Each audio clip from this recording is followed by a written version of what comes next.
Hello दोस्तों, जय श्री कृष्णा। सबसे बेस्ट कहानियों में आप सभी का बहुत बहुत स्वागत है।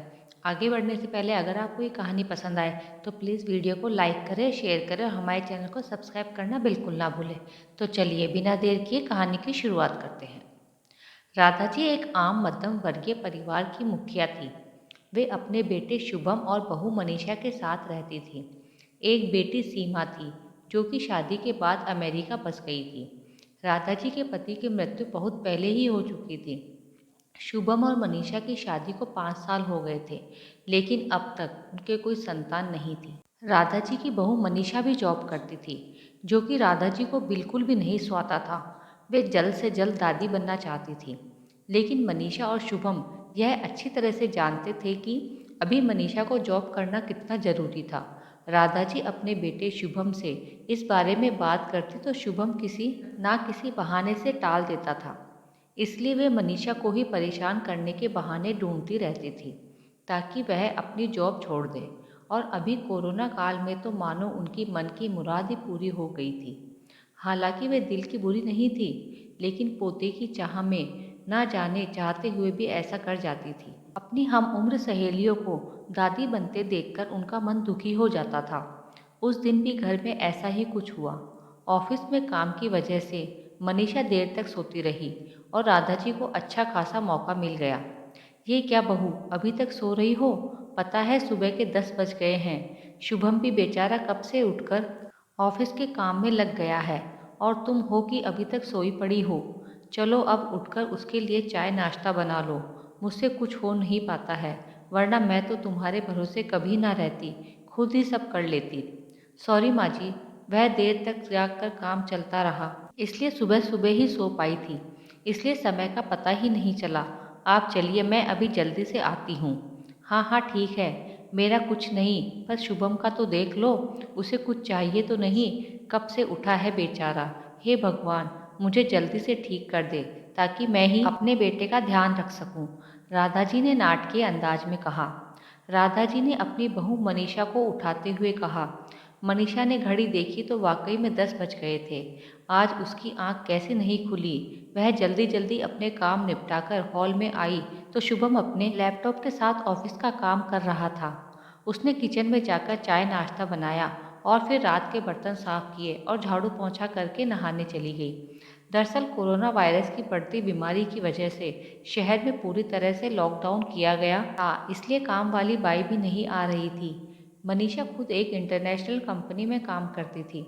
उसका ऑफिस टाइम निश्चित नहीं होता था। अधिकतर उसे रात में देर तक काम करना होता था।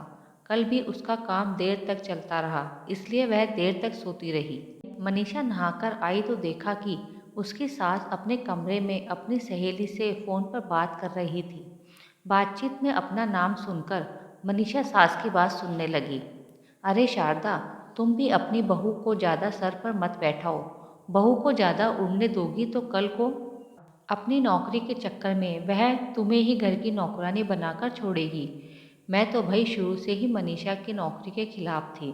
अब करे नौकरी शौक से, पर साथ साथ घर के काम भी तो करे।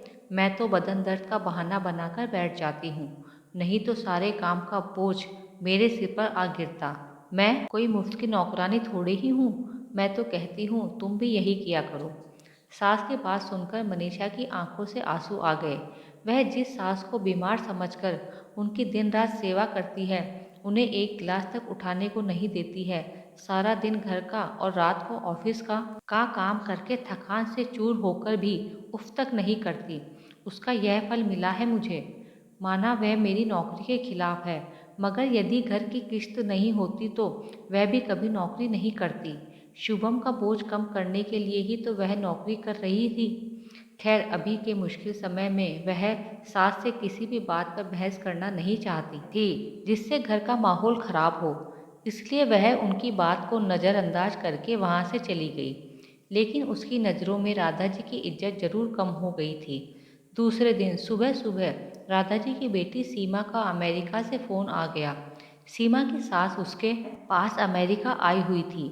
आदत के अनुसार राधा जी ने जैसे ही सीमा की सास की बुराई करनी चाही, वैसे ही सीमा ने उन्हें डपट दिया।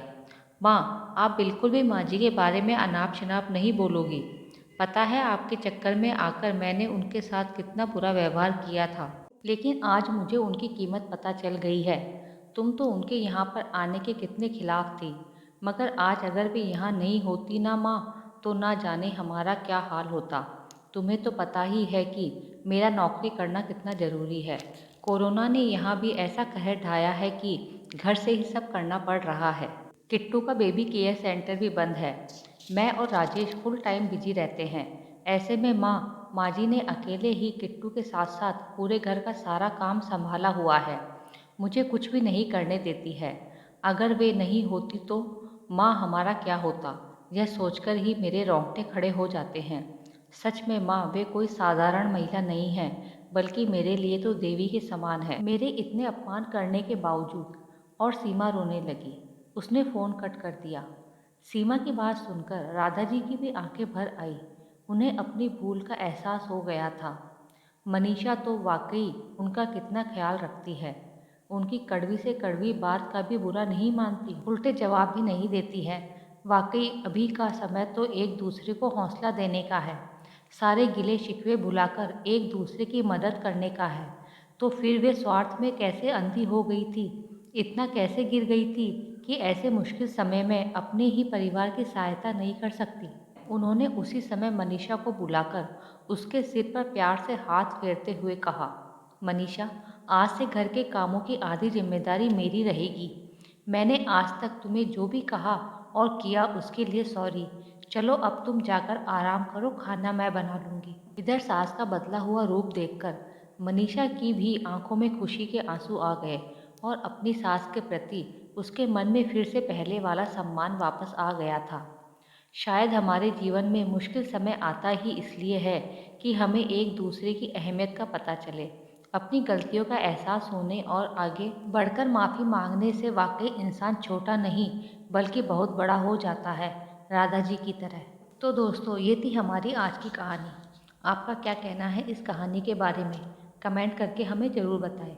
वीडियो को लाइक कर दीजिए और इसी तरह की कहानियाँ लगातार देखने के लिए चैनल को सब्सक्राइब करके घंटी को दबाकर ऑल पर सेट कर लीजिए, ताकि आने वाली वीडियो का नोटिफिकेशन आपके पास तुरंत पहुँचे। मिलती हूँ अगली वीडियो में, तब तक के लिए धन्यवाद।